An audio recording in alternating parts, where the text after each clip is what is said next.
finalmente eso deriva en una ruptura con el canal y después encima el gobierno mete la ley de medios y bueno, el canal nos llama a una reunión y nos dice eso, ¿no?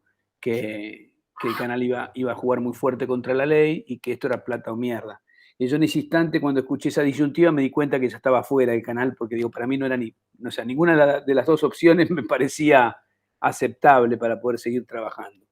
Eh, Tanta autorreferencialidad, y esto lo voy a explicar porque uno podría decir, podrías haber escrito ese artículo claramente sin usar el ejemplo personal ni la primera persona en todo el texto. Lo que pasa es que cuando pensamos el libro con el editor, con Raúl Carioli, que es el editor de Prometeo, de hecho es un libro que yo terminé armando porque él me dice, estoy cansado de escucharte hablar sobre periodismo, estoy cansado de escucharte en la radio despotricar de cómo estamos trabajando, ¿por qué no lo traducimos en un libro? Y después de pensarlo un poco, me pareció que estaba bien, pero que no tenía que ser yo solo el que escribiera, sino que tendría que haber una multiplicidad de voces con las que en algunos casos yo podría disentir, pero que pudieran tener distintas miradas sobre lo que yo creo que es una crisis, y acá respondo a la primera pregunta, creo que hay una crisis múltiple del periodismo, siempre se está en crisis en todas las profesiones, pero en este caso yo creo que coinciden en estos últimos años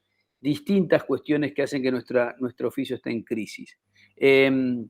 Cuando decidimos armarlo de esta manera, también me pareció que era interesante que cada uno de estos periodistas, todos muy prestigiosos, pero por el trabajo recorrido, por la historia de cada uno, lo hiciesen en primera persona, que utilizaran el periodismo narrativo, primero, como registro, y que usaran la primera persona, que se involucraran, porque me parecía que eso le daba también un cariz distinto, lo sacaba del ensayo más formal o quizás más académico y lo llevaba a una cuestión más de la praxis, ¿no? Que a mí me interesaba mucho que el libro tuviese, nada, que Caparrós contara lo que le estaba pasando, o no sé, o Leila Guerriero, o no sé, o Barral Grijera y Natalie Sheikhman, que son las dos periodistas más jóvenes que escriben el libro, que contaran qué está pasando en las redacciones en este momento, con la pauperización, con el modo de explotación que se está viviendo en el periodismo digital. Así que bueno, por eso elegimos el registro de la primera persona.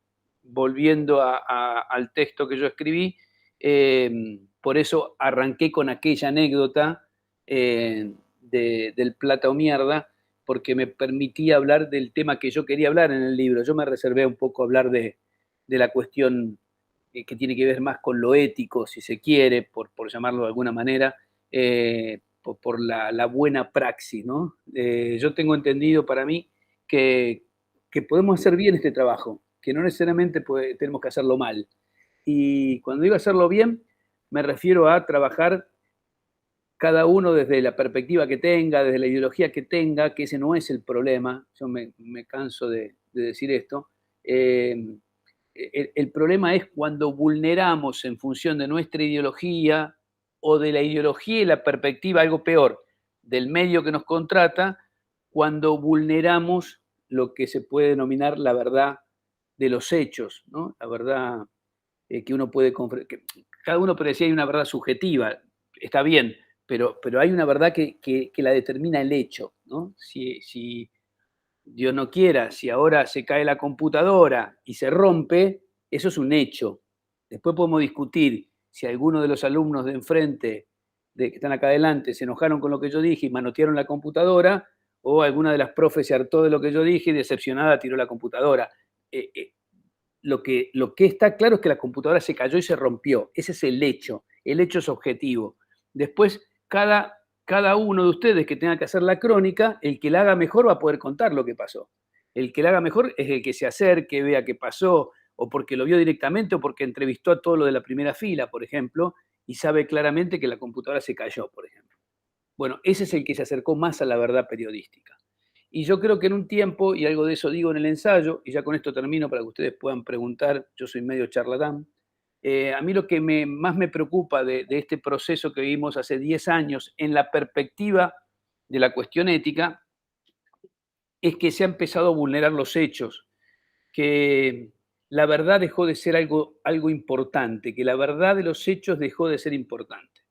Entonces, y esto me parece que fundamentalmente uno lo puede rastrear allá por la crisis del conflicto entre el kirchnerismo y el campo, después vino la ley de medios, en la pelea entre los grandes medios, en especial Clarín, con el gobierno, empezó a darse una especie de vale todo. Lo importante no era contar lo que pasaba, dejó de ser contar lo que pasaba para que sea más importante afectar al otro, entre comillas, al enemigo. Y bueno, y creo que en esa lógica los principales afectados son los consumidores de información. Y creo que en ese conflicto los periodistas tenemos una responsabilidad y es volver a discutir, volver a poner en valor nuestro laburo en términos de hacerlo bien, lo que yo llamo hacerlo bien, de hacerlo con una praxis que vuelva a referenciarnos con los hechos independientemente de nuestra mirada o nuestra perspectiva. Dejar de trabajar para la hinchada, como suelo decir también en ese artículo, en ese ensayo. Así que bueno, ese es el objetivo central del libro. Lo otro que digo, y ya les doy a ustedes, es que ¿por qué hablo de crisis? Porque muchos me dicen, pará, sí siempre hubo crisis el periodismo.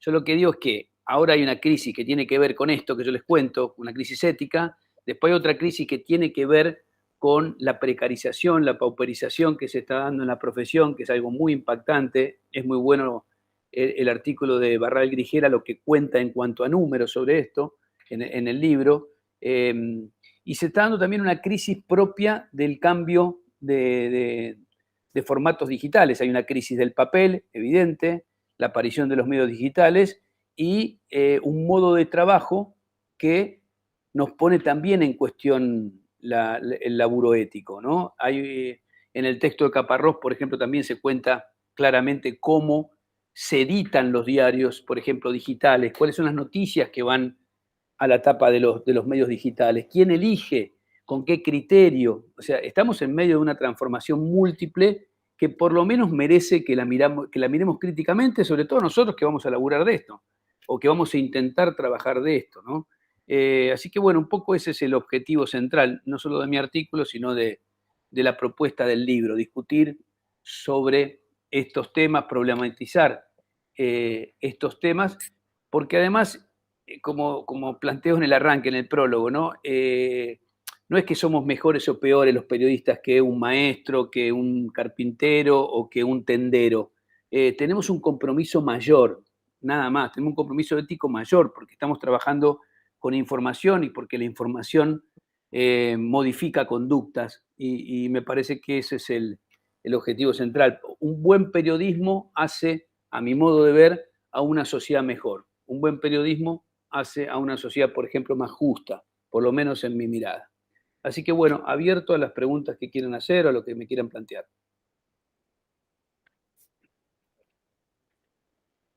Bueno, sí, alto, bien alto para que te vayas a contar y si no te hacemos. A mí no me quedó claro cuando leí el texto si es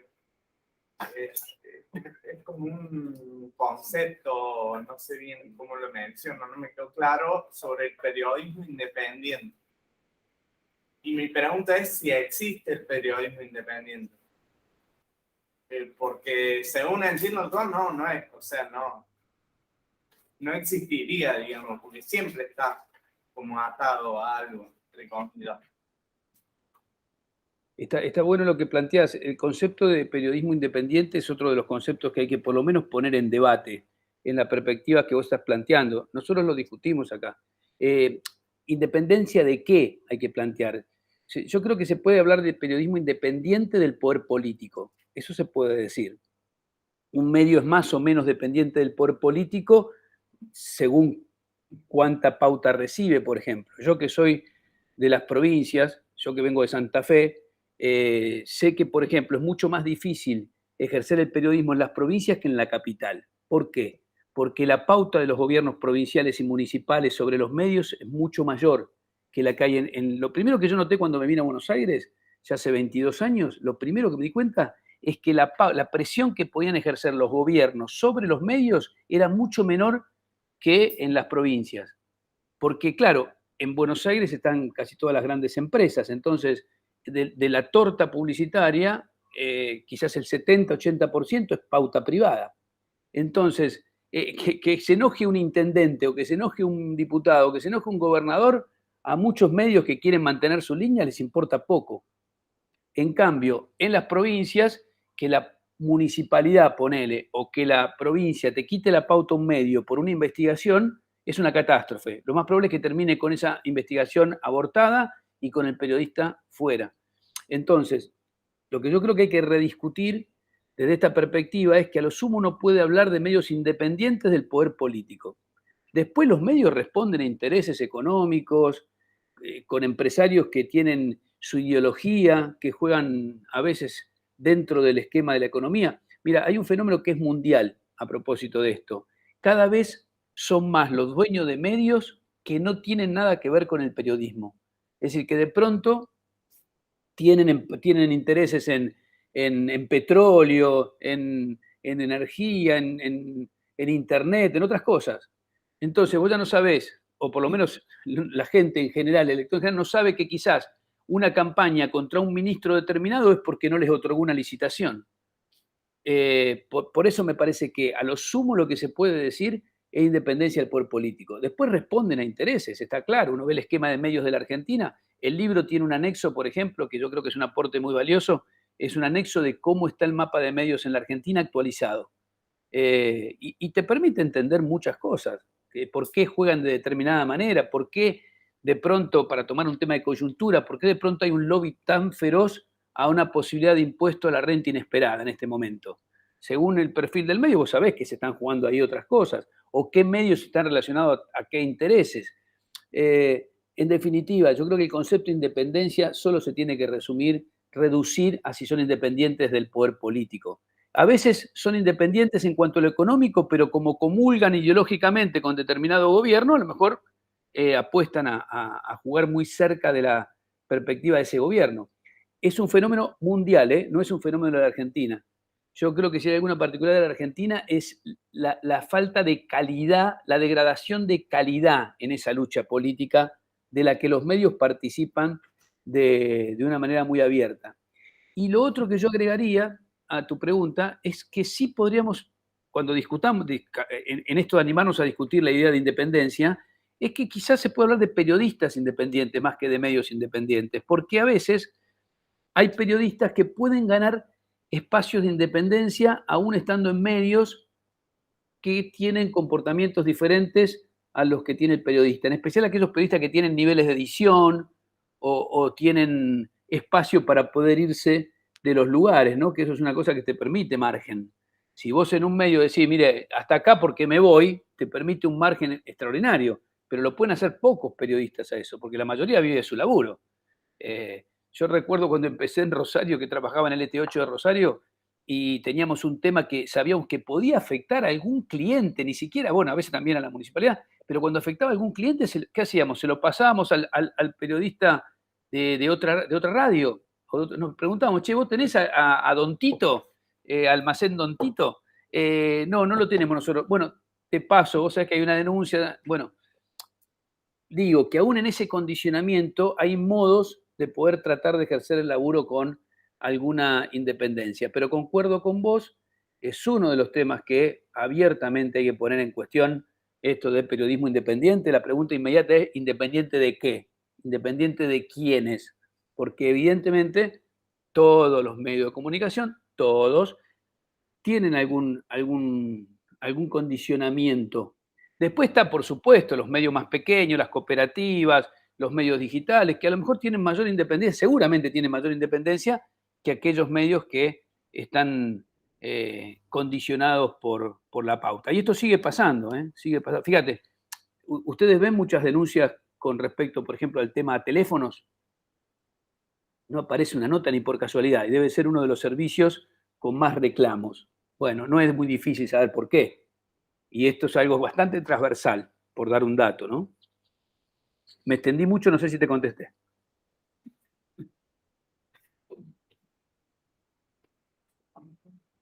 Rey, ¿cómo estás? Tengo una consulta. ¿Cómo haces para informar federalmente, ubicado hace 22 años en Buenos Aires, en la capital? ¿Te cuesta? ¿Es algo que lo dejas pasar y te abocás solamente a Capital? ¿O intentás informarte constantemente del interior? Primero voy a hacer un mea culpa que me da cierta vergüenza, pero entre colegas lo puedo decir abiertamente.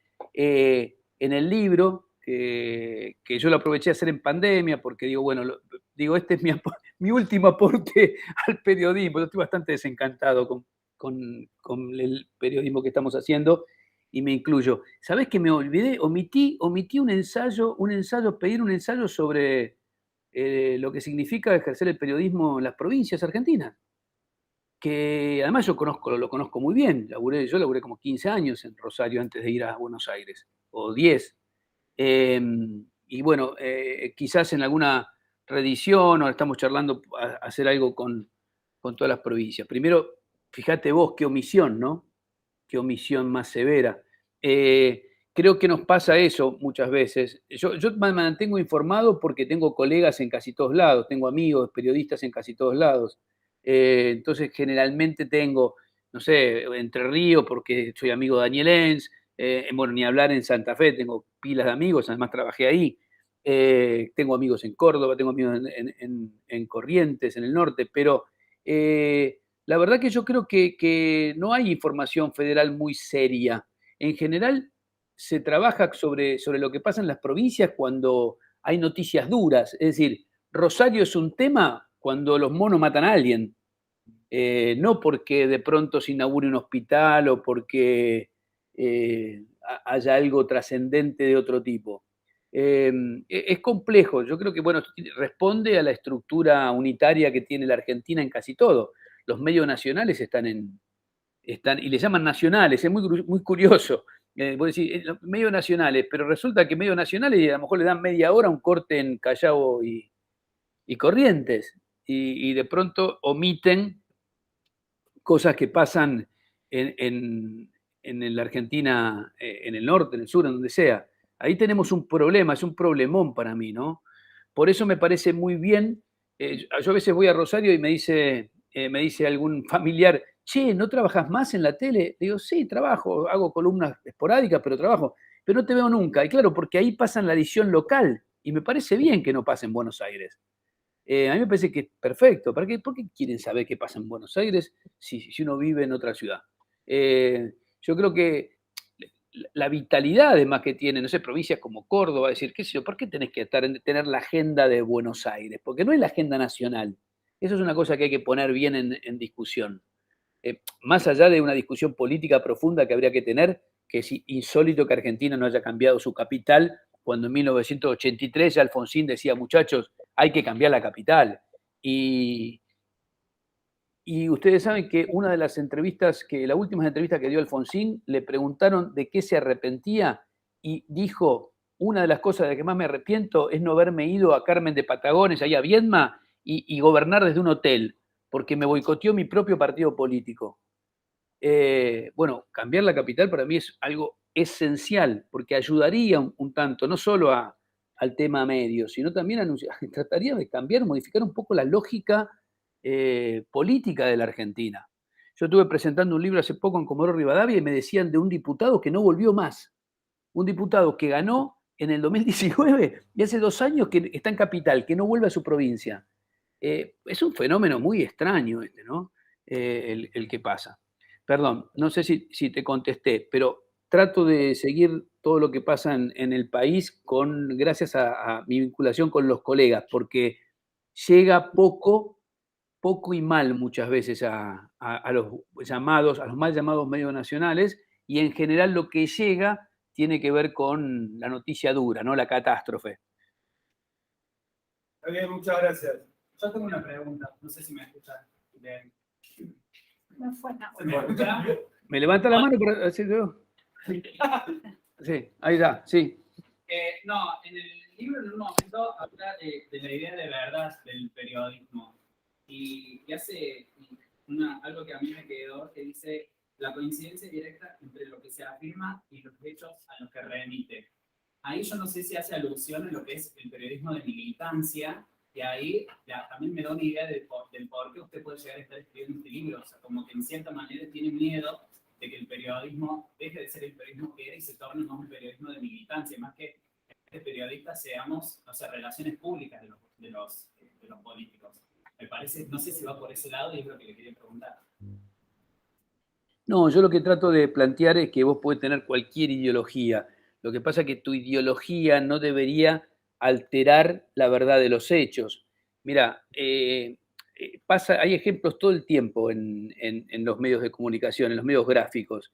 Antes una movilización ponele, en Plaza de Mayo, era tapa de cualquier diario. Si vos metías 200.000 personas en Plaza de Mayo, al otro día, hace 10, 15 años, era foto de tapa de todos los diarios. Después vos podías hacer una editorial si esa movilización te parecía que era una infundada o no te gustaba, bueno, hacer una editorial, pero no podías obviar la movilización.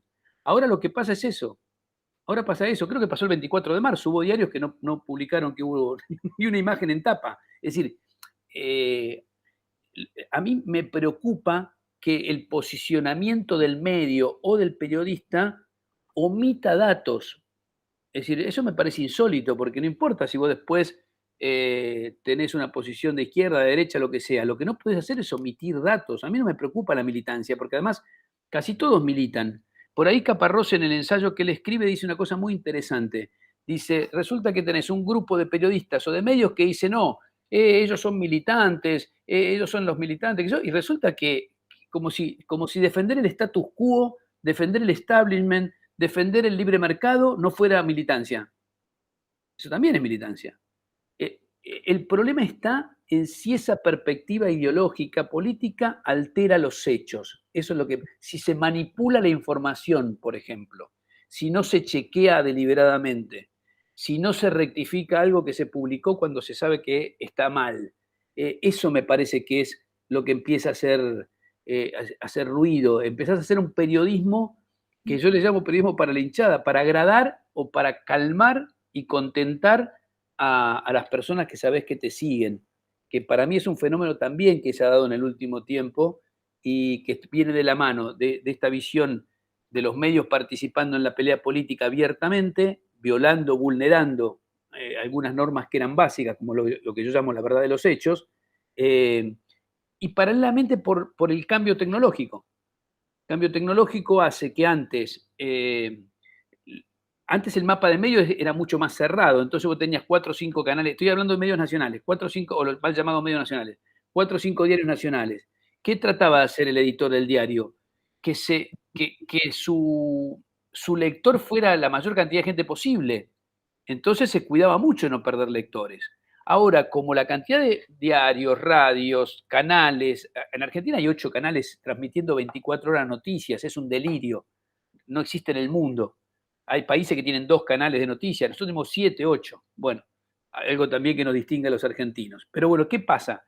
Está tan fragmentado que ya no se pelea por 30 puntos de rating, se pelea por 3 puntos de rating. Entonces, la línea, la información que baja es muy segmentada, está muy destinada a contentar a ese público, a esa hinchada, a los convencidos. Nadie se anima a desafiar a su propia audiencia, sino a ratificar los prejuicios que ya tiene la gente que me ve. Por eso digo, a mí no me preocupa el llamado periodismo militante o lo que sea. A mí me preocupa que en nombre de la militancia o de lo que sea, se trabaje mal, se mienta, se manipule información, se omitan hechos, que también es una forma de manipular. Si yo omito un hecho deliberadamente, cuando tengo que consignarlo, y bueno, es un problema. Por eso creo que hay que discutir el concepto de verdad de los hechos, o sea, como correlato de lo que pasó con lo que cuento, más allá de la cuestión ideológica. El problema no es el periodismo militante porque muchos militan o muchos tienen ideología. A mí no me asusta en absoluto la ideología. Me preocupa que esa ideología, que puede ser del periodista o puede ser del medio, o intereses del medio, a veces no es ideología, a veces son intereses del medio. Eso termina alterando el producto, los contenidos, ¿no? Muchas gracias. Rey, te hago Sí. una consulta. Tenemos este compañero. Déjalo que haga. En el libro hablas de la dedicación y el tiempo que se le dedica a una tarea periodística en relación directa con los resultados. Vos, ¿cuánto tiempo le das para estar informado? Mira, yo tengo un caso tengo como un continuo, porque como hago radio a la mañana, me levanto más tempranito porque estoy haciendo una agenda en Instagram, que es una cosa que me interesa, que lo hago porque sí. Hago una agenda propia casi como para probar que puedo hacer un pequeño noticiero manejado por mí mismo, ¿eh? Y después a la tarde estoy o hablando con fuentes o hablando con mi producción de la radio. A veces hago alguna columna en el noticiero, entonces ya a la tarde sé que tengo que hacer alguna salida en Telefe y ya estoy preparándome. Entonces, en general, estoy como todo el día conectado, a pesar de que no es lo que quisiera, porque en esta etapa de mi vida estoy terminando mi cuarta novela, yo tengo el berretín de la escritura y encima trato de escribir ficción, trato de dejarme momentos para escribir en donde desconecto, pero es parte de una dinámica. Ya no hago productos de investigación, entonces también es como más liviano. El periodismo de investigación para mí es la forma más refinada de nuestro laburo y ese sí implica mucho tiempo. Mira, yo suelo contar, yo no sé si lo puse en el ensayo, no, ya me olvido. Hay un ejemplo de Rodolfo Walsh que yo cito siempre.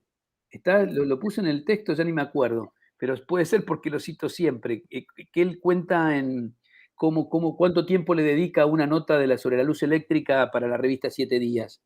Y creo que en total son 13 días, cuenta la cantidad de horas que dio. Bueno, un periodista que trabaja de esa manera es muy probable que pueda después escribir una gran investigación como las que él escribió. ¿Por qué? Porque se toma el laburo de esa manera. Y vos te das cuenta, mira, el otro día me llegó un podcast que hace un chico de Rosario, que de paso se los recomiendo. Mi hijo le puso la música, por eso me llegó. Se llama La segunda muerte del dios punk. Es un chico estudiante, o recién graduado, tomó el caso de un músico punk de Rosario que se suicidó. Y se suicidó porque empezó a correr sobre él la bola de que había intentado violar a una chica, que le había drogado. Bueno, era una fake news. Pero al pibe le empezaron a hacer la vida imposible.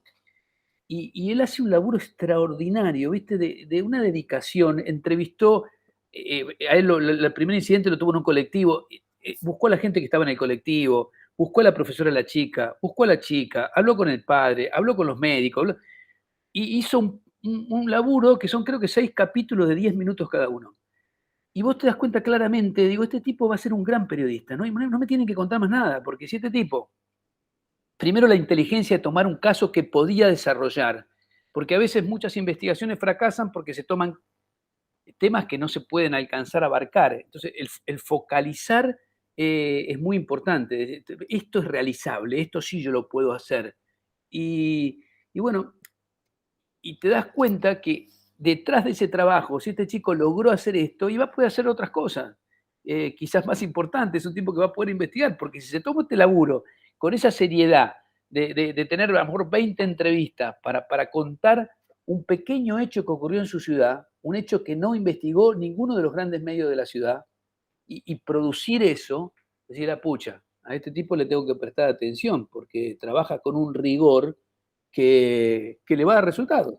Por eso yo a veces insisto, a veces no es cantidad de tiempo, es calidad de tiempo también, ¿no? Es cómo planifico una investigación, ¿eh? Cuál es mi lista de entrevistados, cuál es mi objetivo primario.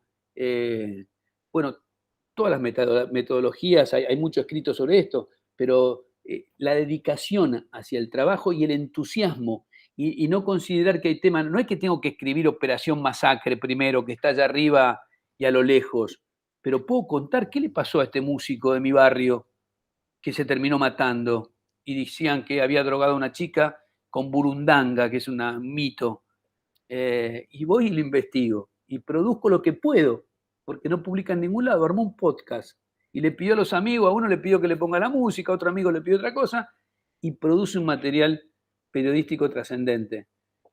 Por eso, más allá que el caso mío ya es anecdótico, pues insisto, estoy informado porque estoy todo el tiempo hablando con gente, pero no estoy haciendo el laburo más difícil, que es el de la investigación, y no estoy trabajando en un medio gráfico, que también es el laburo para mí más riguroso, ¿no? El análisis político o todas estas cosas, quizás me perjudico con esto, que no me escuchen en el canal, porque me van a querer pagar menos, pero es el más fácil en un punto, porque tiene que ver con, está bien, te lo permite una cantidad de experiencia y fuentes y todo eso, pero es el trabajo un poco más sencillo, si se quiere, ¿no? Que estar en la calle, que estar golpeando puertas, que estar investigando, que estar consultando fuentes, que meterse en una biblioteca, que ir a hablar con gente que a lo mejor no quiere hablar con vos.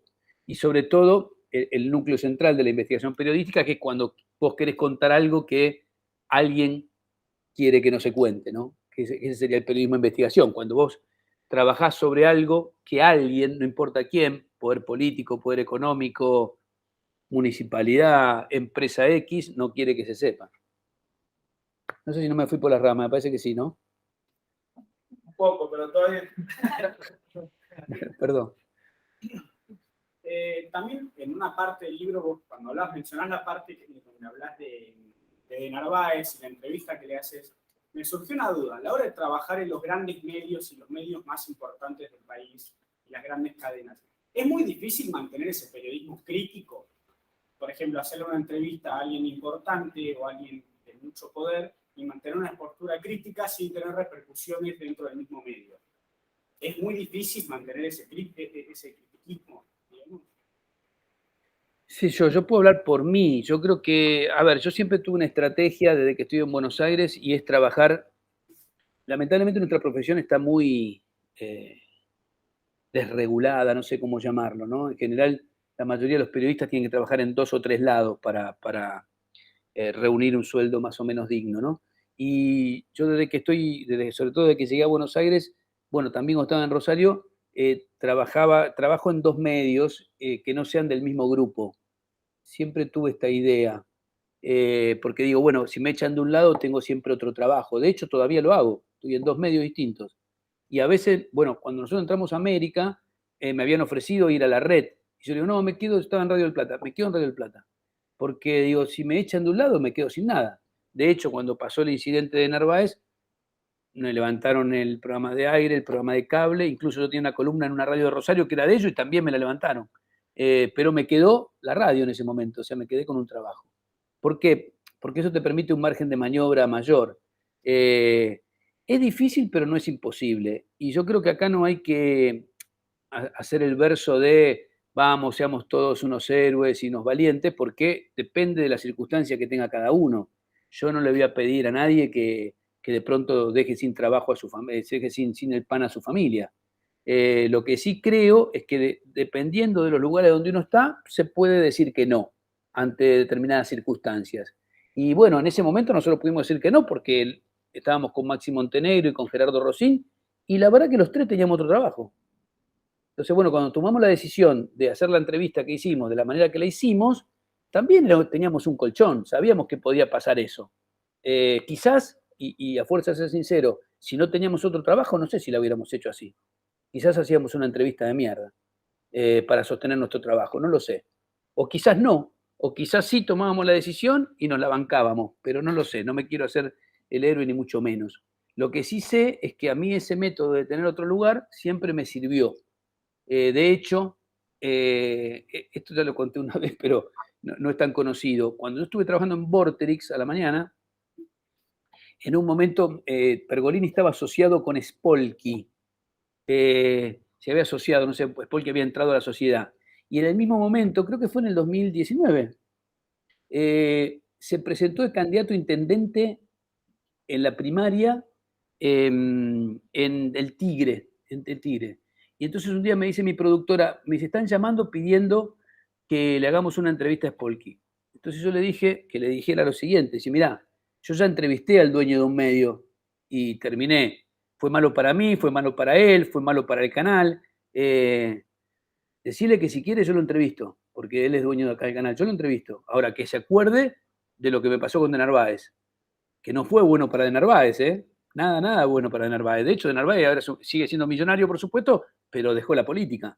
No digo que haya sido por esa entrevista, pero creo que esa entrevista tuvo mucho que ver en su proceso de declive político. Entonces les digo, decirle que si quiere lo entrevisto, pero que se acuerde.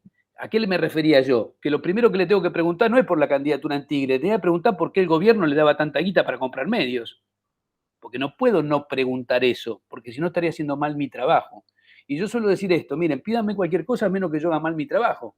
Es decir, no me pidan que haga mal una entrevista, ¿por qué? No me pidan que no pregunte.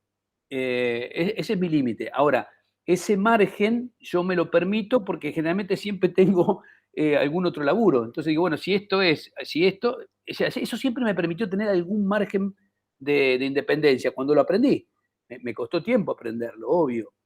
Pero es difícil, sí, porque, a ver, es difícil si realmente querés tratar de hacer las cosas más o menos bien. Porque hay gente, yo suelo decir que y lo cito todo el tiempo, Albert Camus, que él dice que el mayor acto de libertad es decir que no. ¿No ante qué? No ante algo inaceptable. Si no hay que decir que sí a las cosas que están buenas y son lindas, pero a lo inaceptable. Por ejemplo, hacer algo que vos sabés que está mal. Decir que no tiene costos. El problema en la Argentina no es que haya poca gente que dice que no. Hay demasiada gente que dice que sí. Y dice que sí con entusiasmo. Yo le digo a mis productoras en la radio, ustedes siempre digan que no. Cualquier cosa que pidan, no. Y ellas me dicen, pero pará, si viene la radio y pide algo que es correcto, que está bueno, también que no, les digo yo. Después vemos si decimos que sí. Es una dinámica que yo fuerzo un poco en este sentido, en que siempre hay otro que lo hace. Siempre hay otro que lo hace, no me lo pidas a mí. Se lo pedís a otro y siempre hay alguno que por querer quedar bien o por querer escalar, bueno, siempre dice que sí. Entonces, bueno, a mí déjame que soy el que digo que no, en general. Después, en todo caso, vemos y negociamos. Ahora, volviendo a tu pregunta, y perdón que me volví un poco otra vez por las ramas, me fui. Es complejo, depende del espacio y la espalda que tenés. Es más complejo para un movilero plantarse ante algo que le parece que está mal, o un cronista, que para alguien que tiene la posibilidad de tener otro laburo, que se puede ir, o que tiene espaldas porque ya tiene un lugar en donde no lo van a tocar aunque diga que no. Por eso creo que también hay que medirlo en esa función.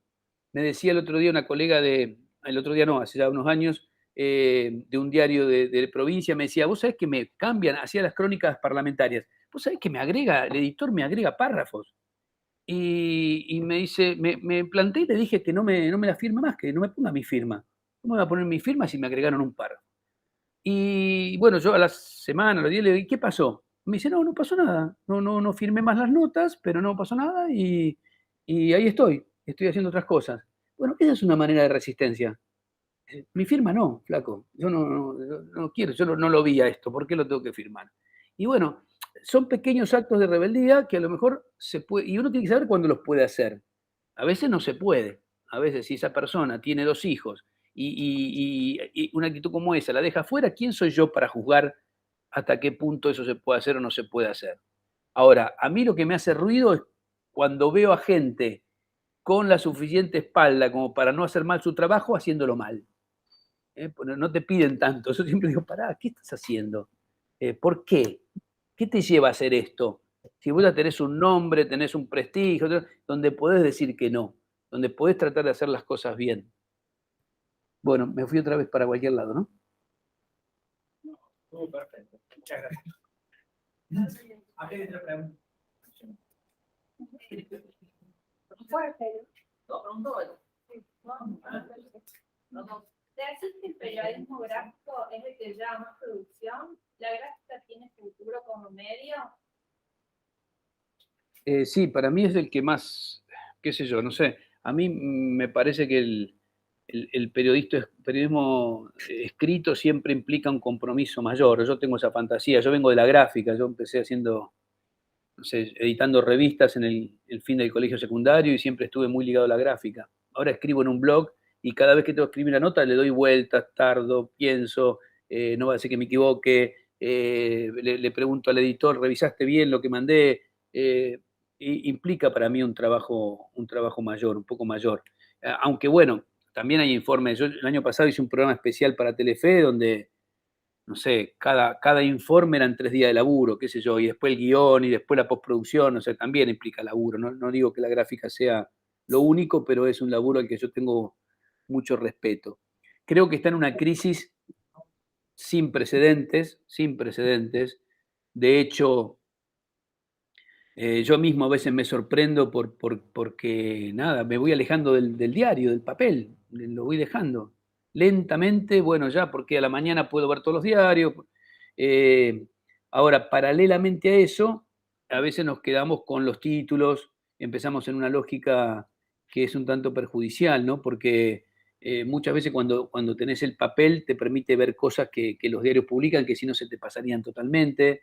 Eh, a ver, ayer o antes de ayer, Clarín había publicado, para mí Clarín tiene una muy buena sección de información general, ¿no?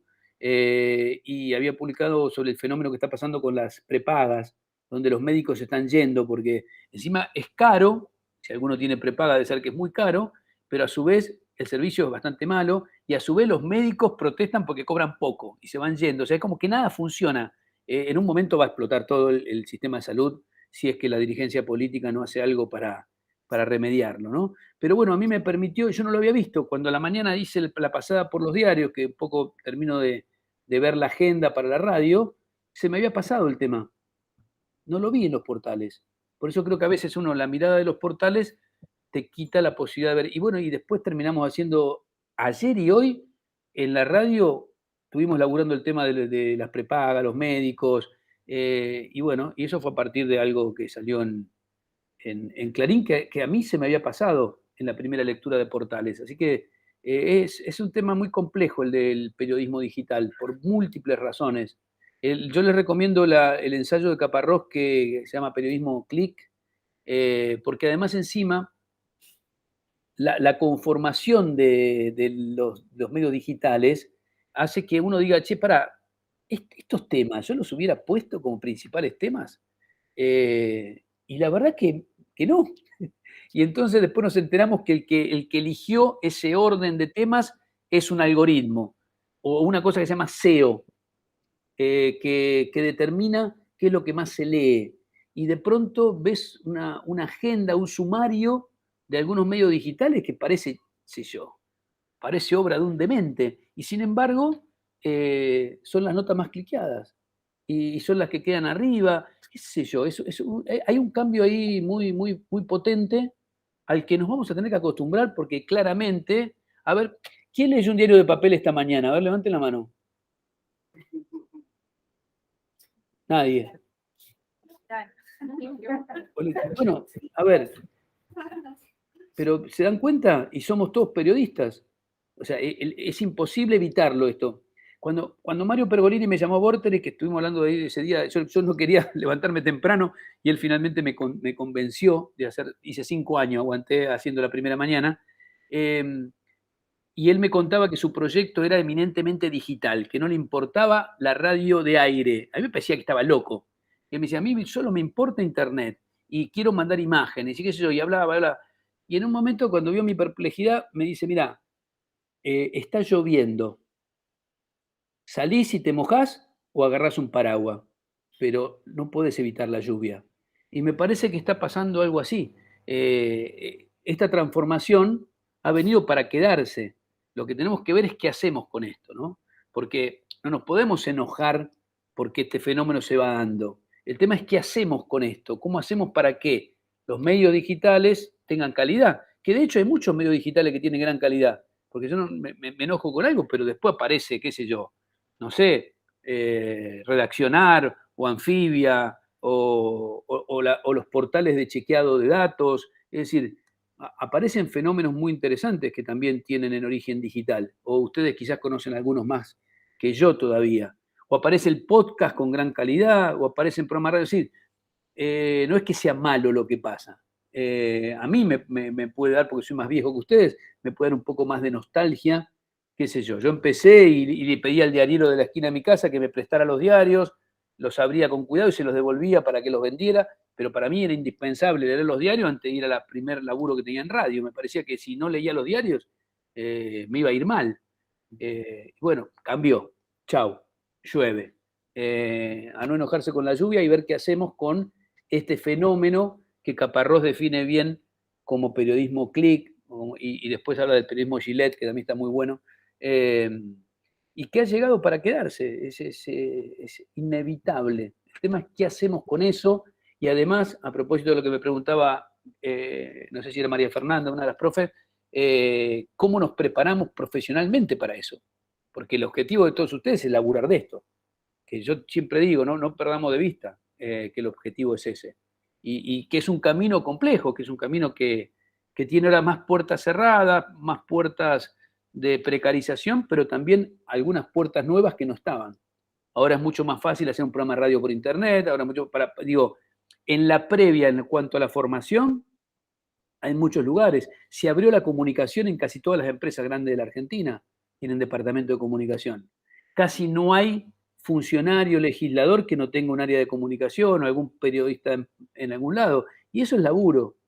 Y la verdad que a mí me parece totalmente piola empezar ahí, como empezar en cualquier lado. Y después ver. Yo muchos años, no, 2 años, yo paré la olla en Rosario haciéndole la prensa a la Federación de Industriales de Santa Fe. Y bueno, pero me permitió de a poquito trabajar en la radio, que me pagaban poco, y a la tarde laburar para esta entidad empresaria. Y bueno, me permitió, si hubiera sido un sindicato, hubiera sido un sindicato. Digo, hay lugares donde uno puede también ejercer el periodismo. Pero el desafío es enorme, a partir de lo que decís vos, el cambio de paradigma tecnológico me refiero. Reinaldo, quería preguntarte, entonces, el problema de la crisis de los formatos no vendrían siendo los formatos en sí, sino la calidad de lo que se escribe en esos formatos. Es algo que está a lo mejor más relacionado a quién lo escribe, no al formato en sí.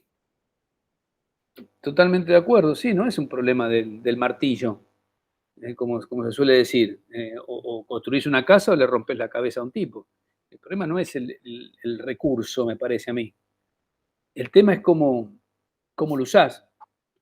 Y después el otro gran desafío, cómo monetizás el recurso. Porque, por ejemplo, uno dice, che, mira, Infobae, qué bien armado está, pero bueno, hay una estructura atrás de mucho dinero.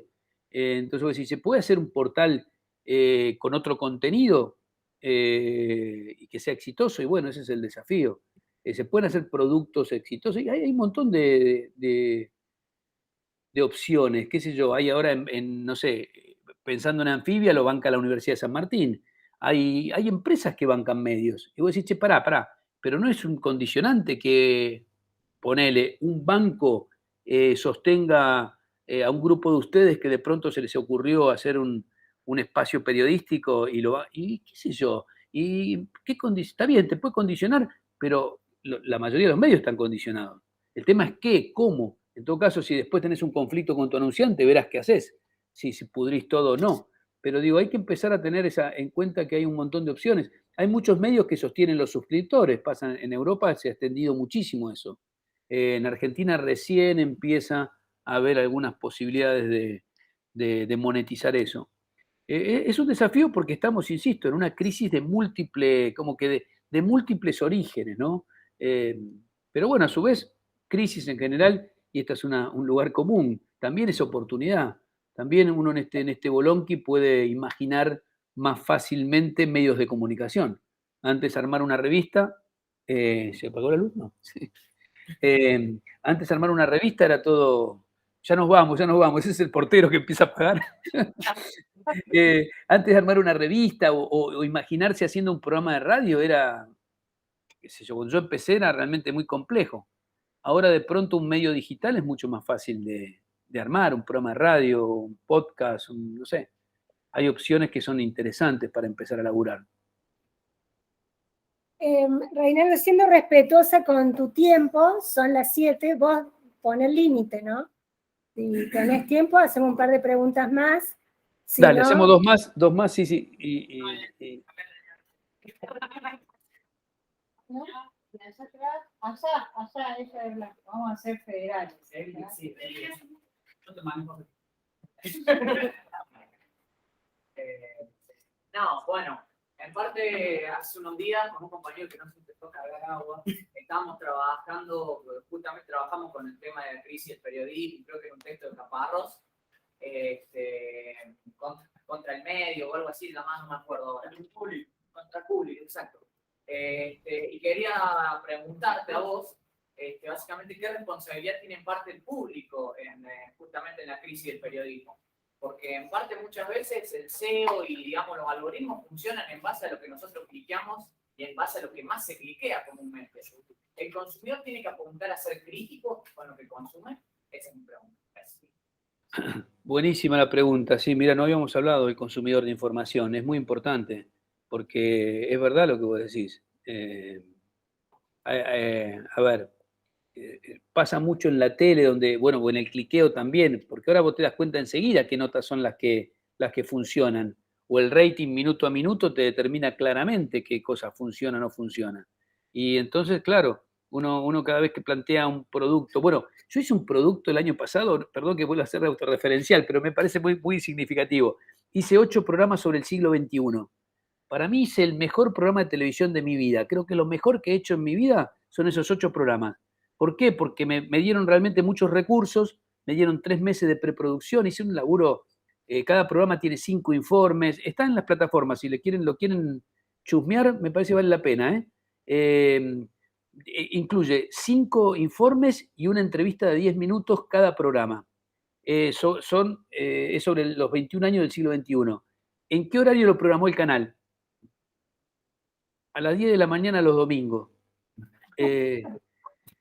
Está bien, no importa, porque vos decís, sí, bueno, no importa, la gente lo ve en internet, pero les quiero decir que ya hay un prejuicio de decir, che, pará, 5 informes, es un embole. Es decir, pongámoslo, bueno, hay una lógica donde el que determina eso puede ser el editor del canal, pero atención, porque está, como vos bien decís, en función del consumidor de la información.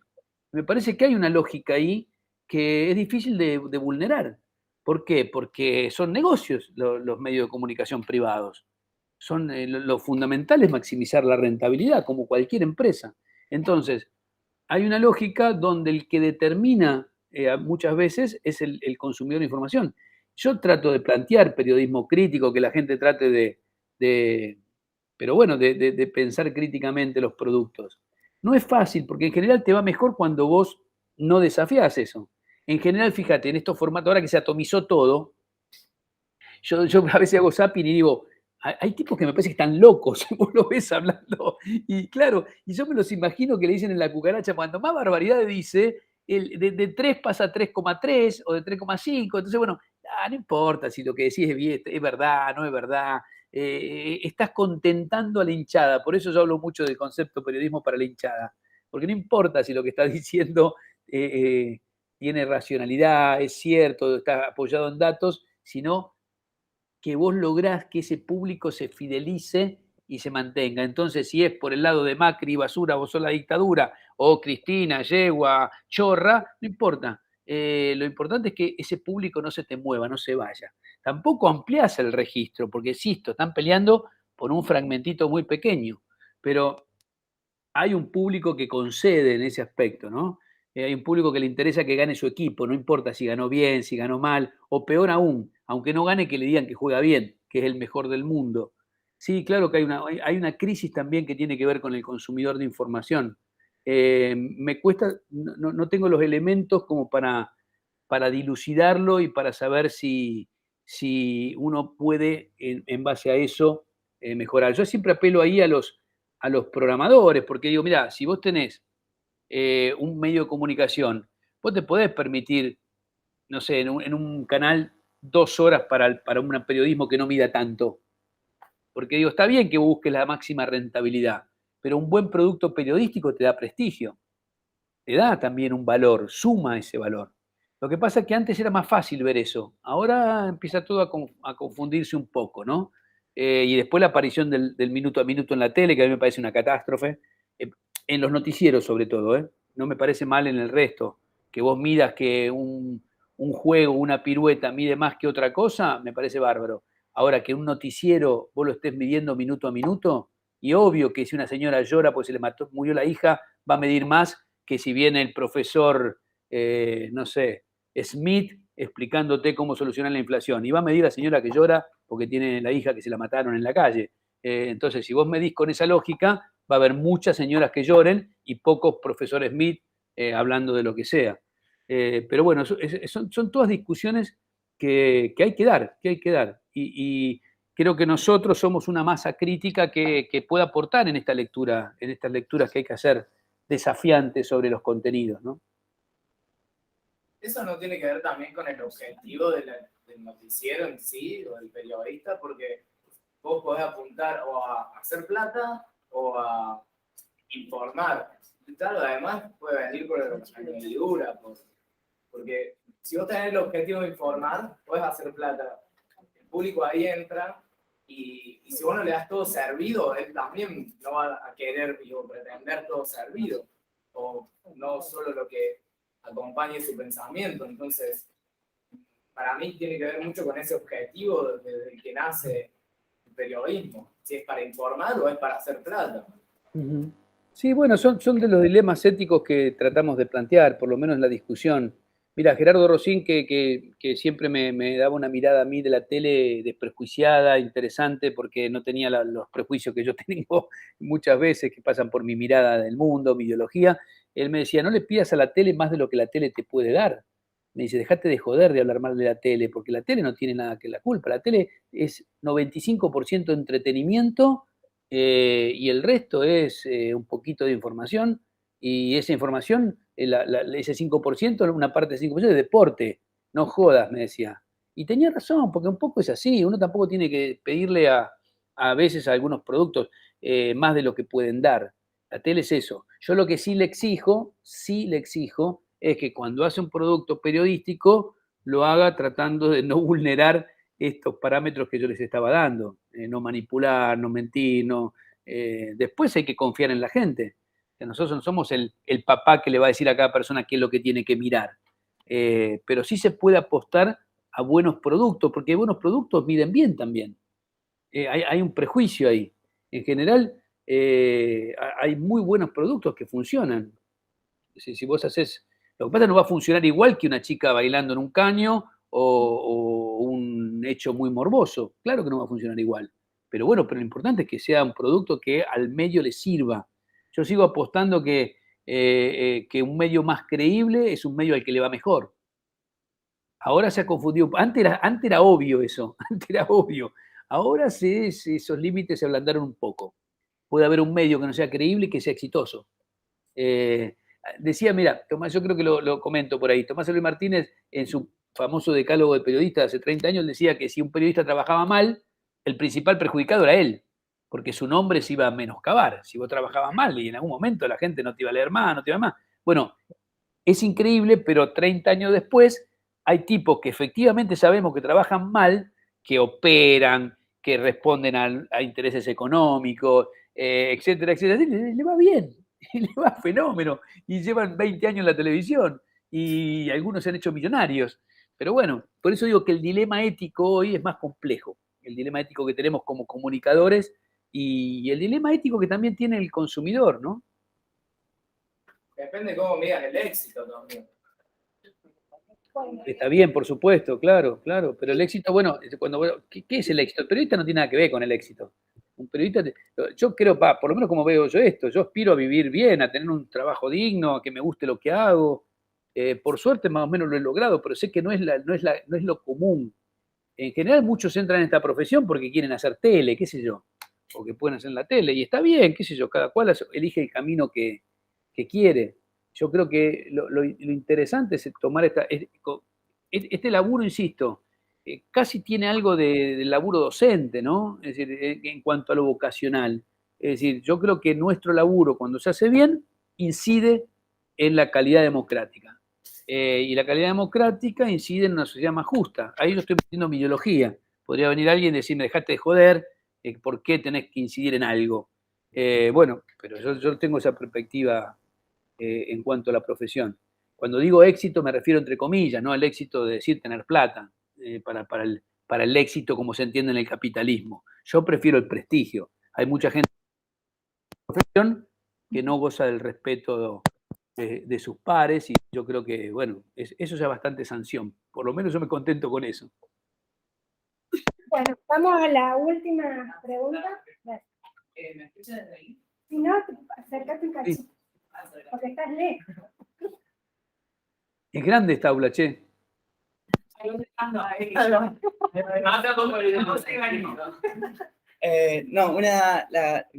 sé si aparecieron. Bueno, perdón. No, usted dijo que mencionó sobre que un problema que los medios ahora muchas veces no se ven controlados por gente que tenga que ver con el periodismo.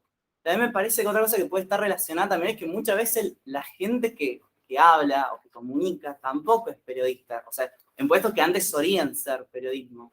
Y en cambio tenemos la llegada de personajes mediáticos que no tienen problema con omitir información o dar información falsa. Se me vienen muchos ejemplos a la mente, pero no creo que vengan al caso, sobre todo porque, no sé, defenestrar a un colega o algo, no me parece que vale la pena.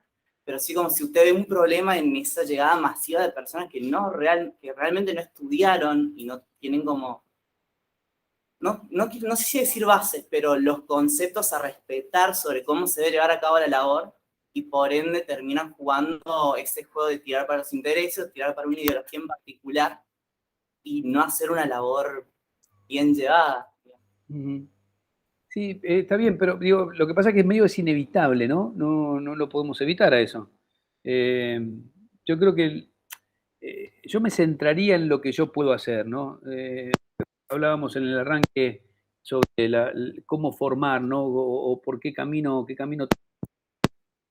Yo creo que lo importante es saber qué puede hacer uno, ¿no? Y qué puede aportar uno, y tener la mayor cantidad de herramientas para que cuando nos toque la posibilidad no sé, de entrar en un medio o de aportar, lo hagamos de la manera más correcta. Yo me preocuparía menos por todo lo que aparece en los medios. Sí, es verdad, hay mucha gente que no tiene la formación adecuada, o por lo menos para nuestra perspectiva, para la de tuya, para la mía, pero eso es imposible de manejar porque es una profesión que no está colegiada, es una profesión donde, qué sé yo, muchos que...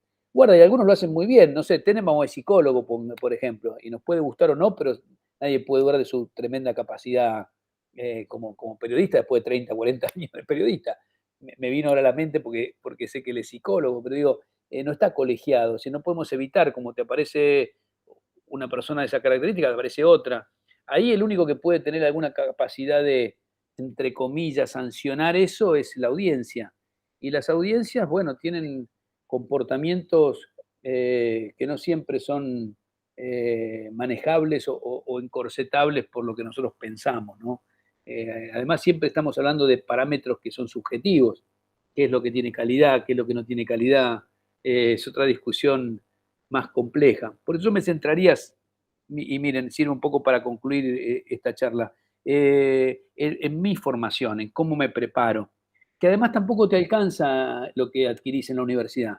Que a mí me parece fundamental, por supuesto, estudiar, claro.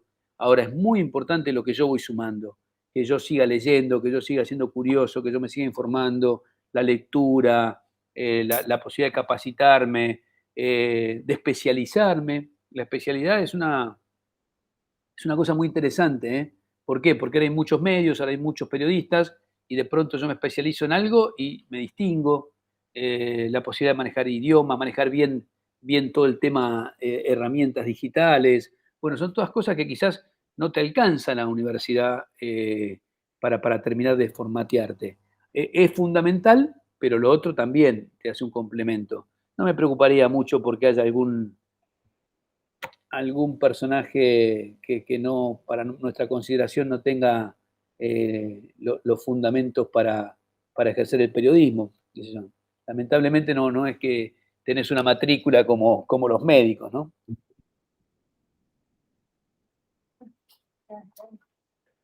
Bueno, estoy justamente porque ellos ahora tienen unas clases prácticas con distintas comisiones. Entonces, Bien. justo me estoy escribiendo. No, ya sé lo que quieren hacer, quieren que se extienda eso para faltar a la práctica. No puedo ser cómplice de esa maniobra. Teóricamente daba la clase. Bueno, el profe está acá, pero no lo veo a Esteban. Perdón, Esteban, no sé, pero yo me estaba esperando a los chicos en el aula. Bueno, yo muchas gracias, creo que ha sido, ¿no? Muy interesante. Podemos volver a repetirlo cuando quieras. Yo te cuento como una infidencia de la cátedra que hoy a las 6 de la mañana, un tremendo revuelo del texto, discusión en el grupo nuestro de la cátedra, así que me parece que la idea que era justamente despertar cierta polémica y provocar, y bueno, sacarnos de la dormirona. Va a ser un gusto, así gracias a ustedes por la atención, por el respeto que escucharon y por supuesto podemos hacer algún otro encuentro, incluso podemos tratar de que alguno de los colegas que participan en el libro también se sume o que puedan hablar directamente con alguno de ellos, yo los ayudo a concretarlo. Me gustaría mucho porque hace 2 años, cuando te fui a ver a la presentación del libro, en la feria del libro, nunca pudimos concretar la actividad acá en la facultad. Así que voy a tomar el compromiso de ver si podemos hacer algo para junio, aunque no sea de esta manera, ¿eh? ¿Cómo no? Bueno. Un abrazo a todos, no aflojen, no se rindan, es una profesión hermosa esta. Gracias. Gracias.